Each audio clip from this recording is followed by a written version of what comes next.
Peace and blessings, man. Jesus saves. How you doing? Good. Chilling. Yo, pardon me. We got to pay bills. This is how we eat. So we got to advertise how we eat. You know what I mean? You gotta do what you gotta do. You know what I'm saying? Yeah, for the people, who might be living under a rock. You know what I mean? If you don't know who Jesus Saves is, these days it's synonymous with graffiti, man. Especially with New York City graffiti, man. He done put in a lot of work in his past.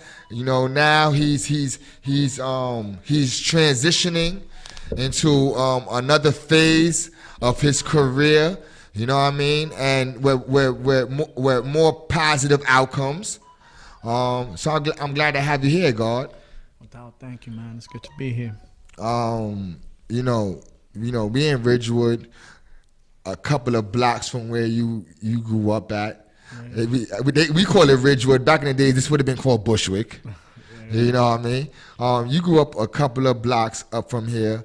What are some of your early recollections of Bushwick and you in it? Yeah, I lived out here from like 1977 as a kid to like 83, 85, right there on Warfield and Wyckoff. You know what I'm saying? Once you pass Wyckoff, you're already in Ridgewood. So Wyckoff actually divides Bushwick and Ridgewood. Okay. So, you know what I'm saying? You cross the street, you're already in Brooklyn. That's deep. That's real shit. You know what I'm saying? So, yeah, it was cool. You know what I'm saying? Those were beautiful times. You know what I'm saying? It was another world back then. I walk through that block now, and it's like it's dead. You don't see not even one single soul out there. One single soul. But you don't see any of your people from back in the days out here? Part of my aunt still lives there. You know what I'm saying? This lady that took us to church when I was younger, she's still in that block. But nah, it's rare. Majority of people that I grew up with in that block either moved out of state, moved far. I don't know. I don't even know. Lost touch. I don't even know if they're dead or alive. You know what I'm saying? But it's just that when I walk through that block and I see it so quiet, I'm like, dang, man, because when I was a kid, everybody was outside, with the pumps, jump roping, roller skating. Especially in the summertime. In the summertime, it was like a block party every day, and it was everybody in the neighborhood was one big family back in the days. You know what I'm saying? It was a beautiful time. Now it's like I walk through there. It's like, yo, what happened? You almost feel out of place in a place that you grew up in. I sometimes when I walk through Williamsburg, I'm from Williamsburg, and sometimes I walk through Williamsburg, and outside of my projects, I sometimes be like, who are these people? Yeah. Like I'm not gonna lie to you. There's certain blocks that don't even look familiar to me no more. So many of the buildings that are taken down and you put the condos up. So it almost Williamsburg, especially Graham Avenue, Grand Street, looks totally different than say 20 years ago. Yeah. So I understand completely. You was while we was before we started the show, you was talking about the freight trains. Oh yeah. And in relation to where we at. Yeah. Can you tell us about how it used to be with the freight trains on Wyckoff? Yeah, like I said, we lived on 352 Warfield, which is right there between Wyckoff and Urban. You know what I'm saying? So when we was going towards down Wyckoff, no matter what block you're in, when you're in a block between Urban and Wyckoff and you're walking down Wyckoff, if you notice, you will see like towards, Wyckoff. As you're getting closer to Wyckoff, you will see a fence or a gate. That's because, the freight trains used to run through all that. So when I was a kid, me and my brother, I remember we used to just hang on to those freight trains. And they used to run through, all the way down. The back alleys of Wyckoff. Right. So like, let's say you go to the Halsey train station and you see the gas station. Then right there, you will notice a fence. That's because the freight trains used to run through all that. And then they used to run all the way down past Putnam. Before the supermarket was built on Putnam and Wyckoff, it was nothing but tracks, and it used to go straight down past, like the KFC behind it. Behind KFC, there's a gap right there. It used to run through there, through the White Castle. You know what I'm saying? Like that's crazy. Yeah, it used to run through all that. So You know, it was a crazy time. Early Bushwick shit. Talking about 1980, I think it was. Summer of the 80s, 81. Yeah, when I was a kid. Early Bushwick shit, man. Now that, you know, Bushwick has transitioned, you're transitioning. You know what I mean? A lot of people may not know, but you was incarcerated for a little bit of time recently. Yeah. Talk to us a little bit about that, man. Yeah, I was went to a spot in Glen Cove, Nassau, Long Island. It's behind the Holocaust Museum. They got like a factory where everybody goes and paint at. You know, it's a spot behind the Holocaust Museum. It's a factory, and you know what I'm saying. Like, you got mad artists who goes out there to paint, to beautify the factory. So what happened was that I went with my boy Justo from Long Island, you know what I'm saying? So we decided to go to paint. And I noticed there was two couples that was walking down the alley. They saw us. But I ain't paying no mind because, you know, I'm over here thinking that the spot is legit. And come to find out, you know, I guess he called police on us.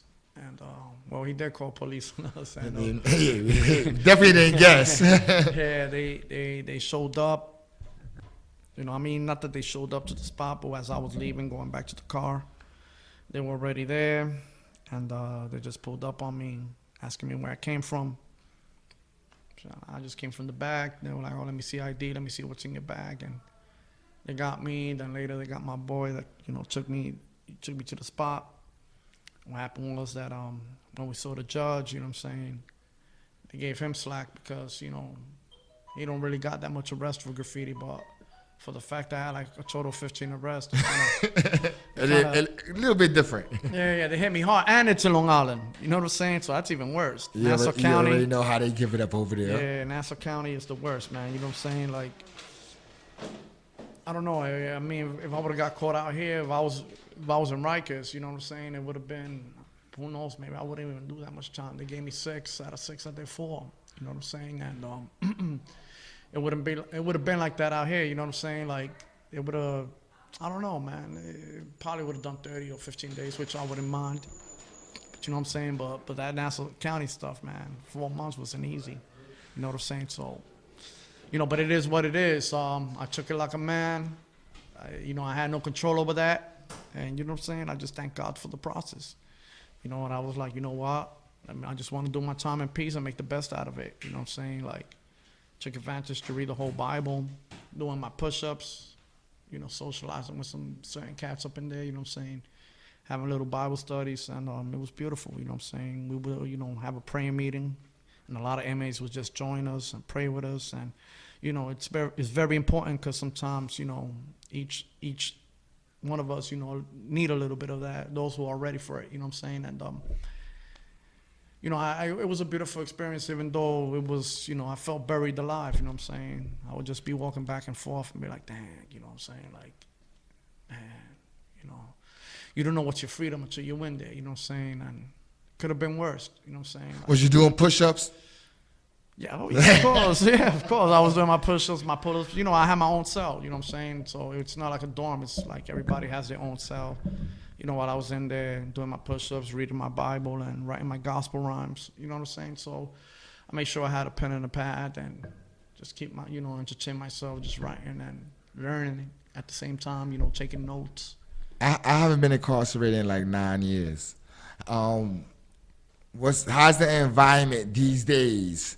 And being how the environment is it still highly violent? Is it in my time? And the last time I was, it was becoming more like a shelter. How do you see, like, how was the environment inside then when you was there? Yeah, like you said, it's like a shelter. I felt like I was in the military. I felt like I was in the army. You know what I'm saying? It's like a boot camp, the way I saw it. It's not, I don't even think it's jail anymore. You know, real jail back in the days. Yeah, it's a big difference. Real jail was like back in the 80s and 90s when people would just come up to you and rob you for your sneakers. Or just come straight up to you and rob you for your Is not that no more?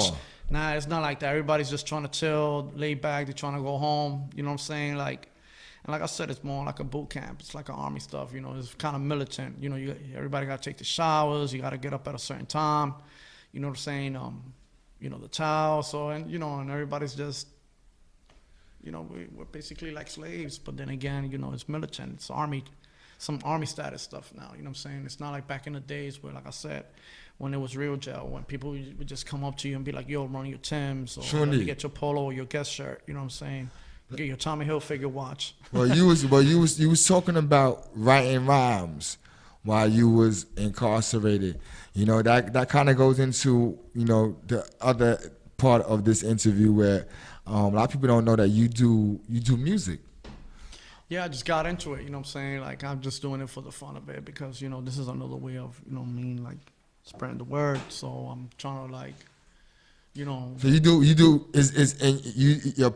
your rhymes is positive and ministry type of thing. Yeah, some gospel hip hop, you know what I'm saying? Like, while I was in there, I was just, you know, writing some gospel rhymes. So like that, like when I get out, you know, hit the studio, I already had everything planned out for when I'm released. So I do got all my lyrics down packed and ready. I just. Did you lay any songs down yet? Gotta memorize them. But like I said, man, I mean, I got a lot of catching up to do, but once I do, I'm definitely gonna, you know what I'm saying, release some of them tracks. So, you know, you could also see them on YouTube under MC Spain 1000. Yeah, you definitely have a lot of old content out there. The old content, what was the creative process of you coming to the point of you making music then? What was that process like? Cause I see some of your videos back then. What was the mindset of those rhymes then? You know, well, you know what I'm saying, just trying to reach out to people, to a lot of people that's going through it. You know what I'm saying, people that feel like there's no hope, people that's, you know, majority of people is going through depression, they're going through issues, they're going through problems, but you already got suicidal thoughts. And, you know, I'm just, you know, I'm hoping that through my rhymes, just like I did with my graffiti, that, you know, people can find hope knowing that there's a way, you know what I'm saying, and that there's hope. And, you know, through Christ there's salvation, you know what I'm saying, and there's no need to suffer anymore, you know what I'm saying, there's no need to stress. It's always good to have a positive mentality because, you know, life is beautiful as long as you make it beautiful. It all depends on you, you know what I'm saying? You can't, you know, your emotions is your worst enemy, so we got to learn how to, like, control that and try to think positive at all time, man. Like, I depend on the word of God to edify myself, and you know what I'm saying? So I was going to speak of that. You talking about ministry. Right. You talking about ministry. Hold. Can I ask my question? Yeah. So now, just staying on topic with you telling us, you know, about your ordeal, being that you write, you know what I'm saying? Most people, you know, I did a very, very 30-day to 3 month stint, so I don't consider it time.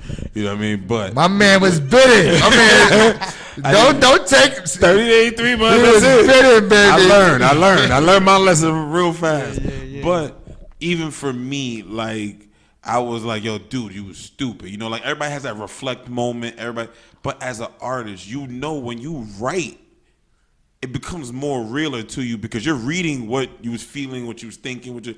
So how does that conflict, or does it even conflict with the name, the person? Because I hear you speak very positively. And most of your talk, even off air, you're very positive.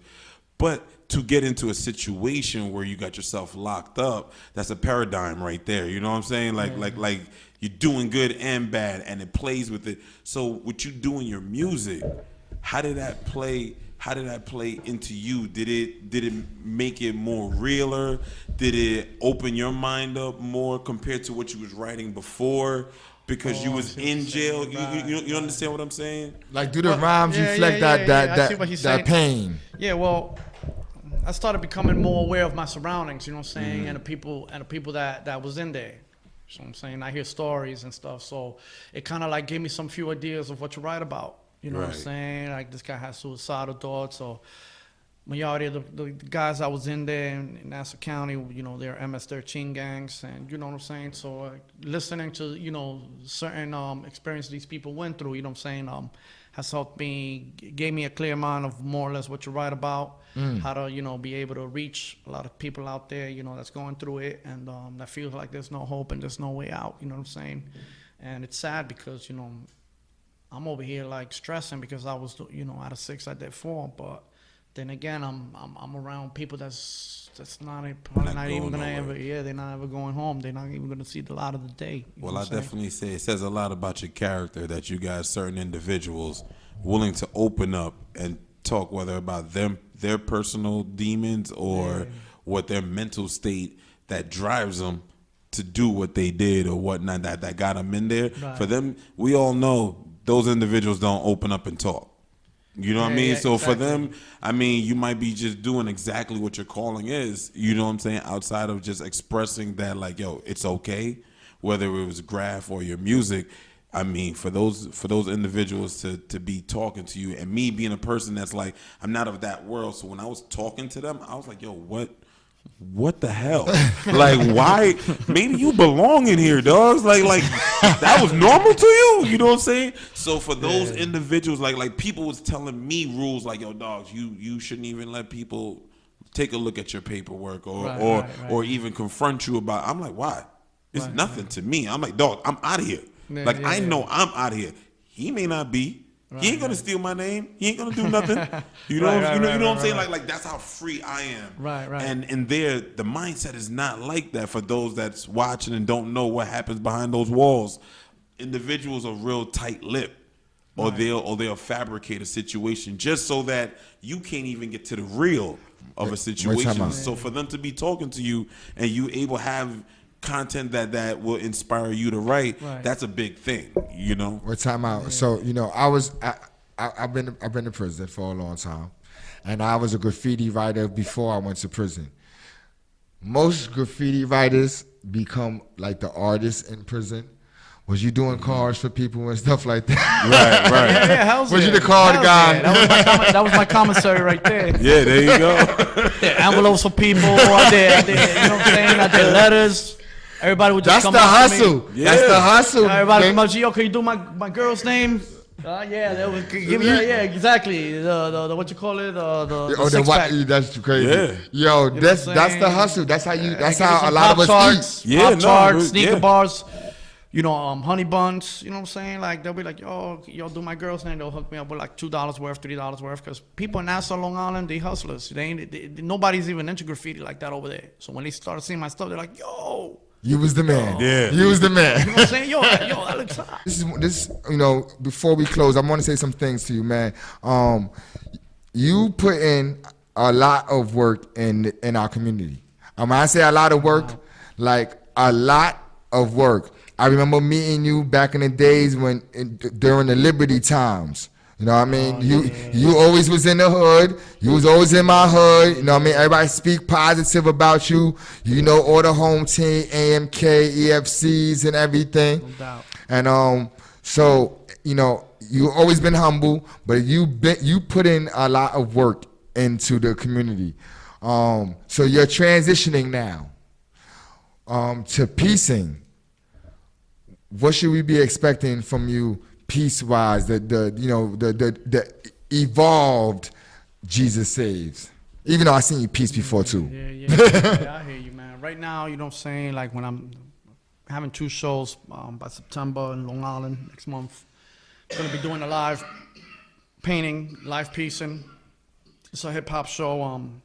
It's gonna be featuring me, you know what I'm saying, and in Long Beach, Long Island, and then I forgot what other part of Long Island, I think by Oceanside. And you know, so I'm just gonna be painting, and I'm still gonna, you know, saying, like, because after what I went through with the Nassau County stuff, man, and that's when I, you know, really had to really stop, bro. Stop with the tagging and stop. Even though I do get tempted to want to go to the tunnels, you know what I'm saying, and catch some ups, and you know, because I love the tunnels. But then again, you know, I think about my freedom. You don't know what's your freedom until you're in there. You know what I'm saying? Sure indeed. So, you know what I'm saying, I decided like to just chill with the graffiti, with the tagging, and just start doing, you know, permission walls. And you know what I'm saying, I'm gonna continue to travel, you know, go throughout the U.S., paint, You know, I did Cali for New Year's. I remember you did Puerto Rico back before. Puerto Rico. That was beautiful. Dominican Republic, Spain. If God willing, I got to renew my passport to continue to, hopefully to go to Brazil soon and paint. Okay. So, because I got a lot of peoples out there as well. So, I'm just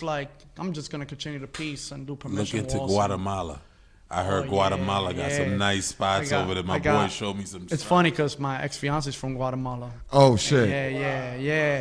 And I know a lot about Guatemala. Yeah, like Guatemala City. I got in touch with certain writers out there too. So they telling me Guatemala's cool. Chile, you know what I'm saying? And my people's in Chile. Mano arriba. And we just had a performer at our WB thing event from Chile. DJing, graffiti. You try to learn all. She try to learn all of them. But I just want to say back what he was saying. Like it just started off with DJing first because back in the '70s out here when you go down Wilson, they were playing nothing but block parties and Motown music. The parks. I'm talking about Halsey Park and Halsey. When you walk through Halsey and Wilson and all that area, I consider that a Motown neighborhood.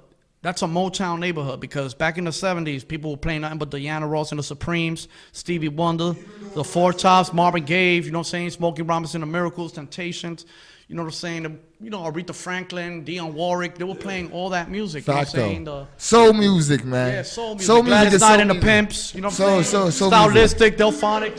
Music of the people, true indeed. Yeah. But it started off with the DJs. It started off with DJs. Yeah, I disagree. Wait. Graffiti came I'm going to say graffiti was first. I'm going to say why. People were saying, was here. Rest in peace to their man. Before anybody thought of a lyric. It was on the trains. We already had a generation already out. Like that was already existent before they African bombarded through a party or cool her. The trains was already. We had a whole generation already. You're right. Graffiti was around. Graffiti was out. We designed the album covers. We designed the album covers then. Yeah. We did the clothes. We designed the clothes. Y'all were the flyers for the DJs. That's what people don't realize. And the flyer guy. Y'all were the flyers for the DJs. I want to say this. Because I know time is ticking. We was talking about social media. Yeah. Off camera. How do you feel about social media in this time and what's going on? Because I see you receive a lot of negative energy from social media.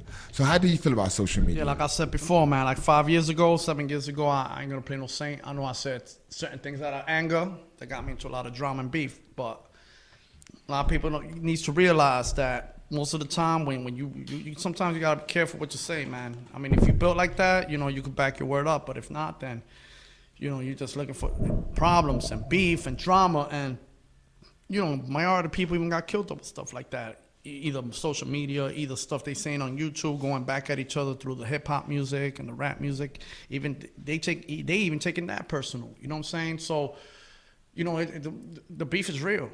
I'm talking about people looking for you to shoot you down, bro. You know what I'm saying? You have a brother looks exactly like you. Oh yeah. Do he go through do people mistake? Yeah. It's been a lot of time he looked like me. By the way, my brother was an old school graffiti writer from back in the early '90s. He used to write Caste, K-A-S-T-E. Okay. He used to bomb where Roval and BU and them, and the PCU boys, the early ones. Yeah. So what happened was that he looks like me, but we're two different people. Like I'm more of the church going type, and he's the street dude. He's the one that rock banks and likes to running out. But I was saying because he looks like this time I was like, hey, and I'm like, oh. Yeah, but my brother, I ain't gonna not to. We speak though, man to speak. Yeah, speak though. But a couple of times. I had buttons to him thinking that it was like, oh shit, and it's not you. Yeah, I know. A lot of people even was like, yo, what's up? Jesus saves yo. He was like, yo, man, I ain't him. You know what I'm saying? And he called me like, yo, nigga, you got beef with somebody. Thought I was you. You know what I'm saying? So I say they look exactly alike. I say, yo. Yeah, but my brother, he's a little more broad. He has a teardrop. My brother, you know what I'm saying? He's going to be released pretty soon. But my brother, I give it to him. He's a good dude, but he puts his foot down. You know what I'm saying? Like, he's a real dude, man. He don't play around. He he holds, you know, he calls the shots. He calls the shots. You know what I'm saying? Slot time. My brother runs all that. You know what I'm saying? But it's nothing to be proud of. But then again, you know, my brother is just, we're two different peoples, man. You know what I mean? Sure we look is. alike. But I'm more of a preacher. I'm more of praying for people. He's more of the man. You know what I'm saying? Like on the hustle grind. I also want to say this. Your logo, man. Cause to me, besides your tag, it's a logo. I've seen it now in a lot of different places, and like people are like, I seen it in famous places. Oh yeah. What's going on with the usage of do you have, is it copyright? Yeah, I copyrighted it. You know what I'm saying? But I got no control over that. You know, because I know my stuff even came out in movies like The Exorcist. It came out. If you look at my Instagram, you see a lot of stuff. My stuff came out in like in movies and hip hop videos and all that. But I got no control over that. I'm trying to reach people out, and you know, if I say anything about it, it'll probably block me or. You know, nowadays, you know what I'm saying? And I got it copywritten, so I don't really know too much about how to go about that. But, you know, at the end of the day, you know, the word is being preached. But then again, it's like I don't get any type of credit. They should at least, you know. Like they do it exactly the way you do it. No. It's actually, most of the time, it's actually my tag that they Sure film. indeed. You know, because I did some stuff in St. Louis and Chicago, and then they filmed a part of The Exorcist out there, out of state. And my tag happens, you know, to come off. And you know, but then again, it's like, you know what I'm saying? Like, put in the work. I don't know, man. I don't think it's fair. They should at least be like, yo, is it okay? At least to ask permission. True indeed. Because come on, how would you feel like if, you know what I'm saying, you created something all of a sudden, without, behind your back, people are making money out of it, or you see your stuff online, on bags and hoodies, and when it was you that came up with that idea, you know what I'm saying? You're gonna even churches now is like, I've seen it now. Like I say, yo. At least hashtag you, right? For you can get some type of acknowledgement, get some traffic. At least, you know what I'm saying? But give you acknowledgement. That's the but I go to Google, I put in JesusSaves NYC graffiti, and I see a lot of stuff with my stuff, and I'm like, yo, what the hell? Wow. And again, you know. Well, any last words you want to say to the people, man? Any shout outs you want to give, man? It's always a pleasure for you. You know, I always appreciate you coming through. Hey, yo, thank you too, my brother. You know what I'm saying? Like, I really appreciate it. You know what I'm saying? I want to give a shout out to, you know what I'm saying, Vandal Hour. And just a quick shout out here to Starlight Studio, SST3, Jacqueline, aka J-Lo, you know what I'm saying, China, Giggles, AV, Chaz, Cap, True 22, Justo, JB1, Taco, SA, HD, Fade, Nat, Amuse, GA, Chino, H Block, Tent Ministry. God continue to bless y'all, you know what I'm saying? And yo, I'm just, you know, thanks for having me, and I just pray blessings upon each and one of y'all here today, you know what I'm saying? You guys are all beautiful peoples, and yo, we can't settle for less, man. God has a calling for us. God has a plan and a purpose, and that's why we're here. You know, we got to continue to fight against any negative thoughts, any type of emotional attack, because your emotions is your worst enemy, you know what I'm saying? So we need to just continue to just, you know what I'm saying, speak positive, and if it's possible and if it's in your heart, to speak the word of God over you, man, because, you know, the devil's a liar, man. I'm telling you. You know what I'm saying? So that's my 50 Cent song. I mean, not 50 Cent, my Rick Ross and motherfucking Jay-Z song. I wish we could play that right now. But we will be playing that on 905 FM. Real quick, check me out, MC Spain 1000 on YouTube, you know, to see a couple of my hip hop videos, my graffiti, Jesus Saves HEC. No doubt, man. I appreciate you, man. I appreciate you. Thank you, man. We're gonna take a quick music break, like play like two songs or something like that, and then when I come back, you know, I got Rudy Lowe Esquire in a motherfucking building, and it's a pleasure. Yo, Swift, real quick, just so I could take some pictures real quick, take a hit of my weed, and then be back on. You heard? Cheer.